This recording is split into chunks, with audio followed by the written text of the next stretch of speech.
தவக்கால பயணம் நாள் 8. பாவ மன்னிப்பு ஒரு புதிய தொடக்கம். கடவுளின் கிருபை உங்கள் இருதயத்தை சுத்தப்படுத்தும்.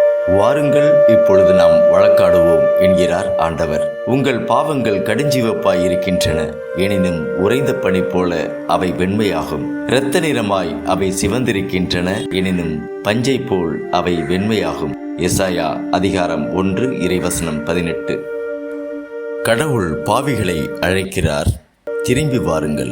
கடவுள் எப்போதும் நம்மை மன்னிக்க தயாராக இருக்கிறார். அவர் கிருபை எந்த பெரிய பாவத்தையும் சுத்தமாக மாற்றக்கூடியது. நான் கடவுளின் அழைப்பை கேட்கிறேனா? நான் உண்மையுடன் பாவங்களை ஒப்புக்கொள்கிறேனா? இன்று ஒரு புதிய தொடக்கத்திற்கான நாள். திரும்புவோம், அவருடைய கிருபையை பெறுவோம்.